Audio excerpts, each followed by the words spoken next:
Hello everyone and welcome back to Travel Coloring. Grab your favorite coloring supplies, get comfortable, and color along with me as we bring this beautiful Icelandic horse to life.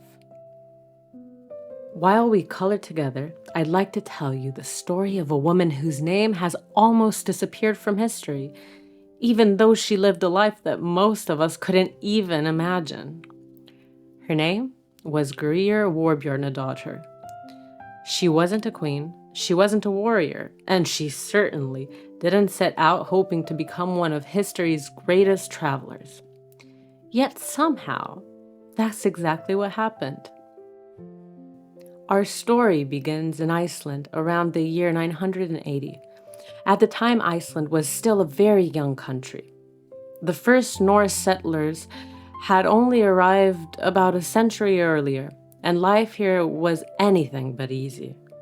Long winters, powerful storms, volcanic landscapes, and an ocean that could be both your greatest friend and your greatest enemy. For the people who lived here, survival depended on the sea. It brought food, it connected distant settlements, but it could also take everything away in a single storm. This was the world Guðríður was born into. Her father was named Þorbjörn. Historical records describe him as a respected man, but like many Icelanders of the time, fortunes could change quickly. After falling on difficult times, Þorbjörn made a decision that could completely change his daughter's life. Instead of staying in Iceland, he chose to leave everything behind and sail west to Greenland. Now, today that might not sound like a huge decision, but imagine crossing one of the roughest oceans in the world in an open wooden ship with no engine, no compass, and no guarantee that you'd ever reach land. It wasn't just a journey, it was a gamble. The voyage was long and dangerous. The North Atlantic is unpredictable even today. Back then, sailors had little more than experience, the stars, and hope. Every wave could be the one that ended the journey. But eventually, they arrived. Greenland, a land even harsher than Iceland, settled only a few years earlier by Eric the Red after he had been exiled from Iceland. Life here demanded resilience. The winters were longer, resources were scarce, and every settlement depended on its neighbors just to survive. For Guðríður, it was the beginning of an entirely new life. She couldn't possibly know it then, but this remote colony at the edge of the known world was about to become the starting point of one of history's most extraordinary adventures. When Guðríður arrived in Greenland, she was still very young. She had crossed one of the most dangerous stretches of ocean in the world, only to discover that life there wasn't any easier. The settlements were small, families depended on one another, and every winter was a challenge. Food had to last for months. One bad harvest or one storm that destroyed a fishing boat could mean disaster. Still, life slowly began to feel normal. People worked, children grew up, new friendships were made. For the first time since leaving Iceland, it seemed that Guðríður and her father had finally found a place that they could call home. But that feeling wouldn't last. Not long after their arrival, illness spread through the settlement. Not one knew exactly how to stop it. One after another, people became sick. Families lost parents. Children lost grandparents. Neighbors who had worked side by side only days before suddenly disappeared. Among those who died was Guðríður's husband. Imagine surviving the journey across the North Atlantic, building a new life from nothing, only to lose the person you loved. She was suddenly a widow, far from the home where she had been born. Most people would have settled into a quiet life after something like that. But Guðríður's story was only at the beginning. Around this time, stories started spreading through Greenland. Stories about a land even farther west.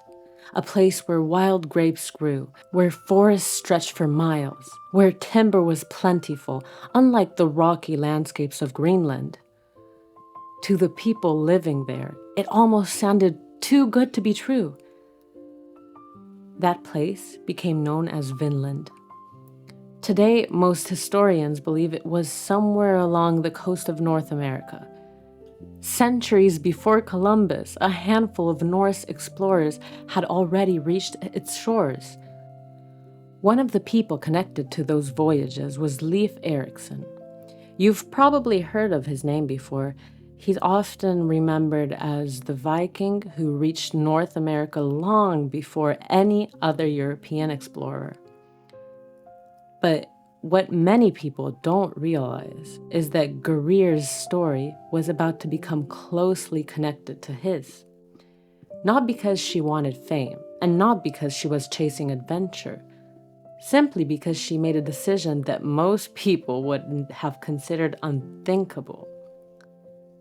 She decided to leave Greenland once again and sail toward the land that almost nobody had ever seen. No maps, no certainty, just stories, and a lot of hope. And that decision would change history forever. The journey to Vinland wasn't a simple voyage. It meant sailing across waters that very few people had ever crossed before. No one knew exactly what they would find. Some expected endless forests, others imagined rich hunting grounds, and some probably wondered if the stories were true at all. For Guðríður, it meant starting over once again, leaving behind the only home she had known for the past few years and trusting the sea one more time. After days of sailing, land finally appeared on the horizon. Unlike the icy landscapes of Greenland, this place felt completely different. There were forests, rivers, wild plants, and enough wood to build houses and repair ships, something incredibly valuable to people from Greenland. For a while, life seemed almost peaceful. The settlers built small homes and prepared for the coming seasons. They explored the surrounding land and gathered supplies. It must have felt like they had finally found the place they had been searching for. It was here that Guðríður gave birth to a son. His name was Snorri. And although he couldn't possibly remember it, he became the first known child of European descent born in the Americas. Think about that for a moment. When most people learn about the history of North America, they usually jump straight to Christopher Columbus or the English colonies hundreds of years later. But long before any of that was a small Viking settlement and a baby named Snorri. Of course, life in Vinland wasn't as perfect as the stories had promised. The Norse settlers soon encountered the people who already lived there. The Icelandic sagas call them skrælings, a term the Norse used for the indigenous people they met. At first, the two groups traded peacefully. Animal furs were exchanged for cloth, tools, and other goods. For a brief moment, it looked as though they might be able to live side by side. But peace didn't last. No one knows exactly what caused the conflict. Different accounts tell the story in different ways. What we do know is that tensions grew until fighting finally broke out. The settlers were badly outnumbered. No matter how skilled they were as sailors or warriors, they realized they couldn't stay. Vinland was beautiful, but it wasn't going to become their new home. So once again, Guðríður packed her belongings. She gathered her young son, boarded another ship, and sailed back across the Atlantic. Imagine how she must have felt. She had crossed the ocean searching for a better future, She had become a mother in a land almost no one in Europe even knew existed. And now, she was leaving it all behind. Most people would have thought that this was the end of her incredible journey, but somehow, the greatest surprise of her life was still waiting for her. She would soon become a pilgrim. Her destination wasn't another Viking settlement, it wasn't Greenland, and it certainly wasn't Vinland. It was Rome. Just imagine what that journey meant over 1,000 years ago.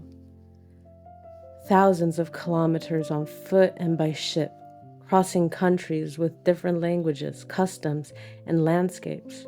A journey that could take months or even years. Today, we can board a plane and reach Rome in a few hours. For Guðríður, it was the journey of a lifetime, and somehow she completed it. After returning home to Iceland, she spent the rest of her life in peace. According to tradition, she lived as a religious woman and eventually became a nun. After everything she had experienced, the storms, the endless ocean, the unknown lands, the danger, it's almost comforting to imagine her finally finding a quiet place to call home. What I find most fascinating about Guðríður isn't just how far she traveled. It's that she never set out to become famous. She wasn't trying to make history. She wasn't searching for glory. She was simply making the best decisions she could, one step at a time. And without realizing, those decisions carried her farther than almost anyone else of her time. Today, many people know the name Leif Erikson. Far fewer know Guðríður Þorbjarnardóttir. Yet her life reminds us that history isn't only shaped by kings, warriors, and conquerors. Sometimes it's shaped by ordinary people with extraordinary courage. Thank you so much for coloring along with me today. I hope you enjoyed this journey through medieval Iceland and the incredible life of Guðríður.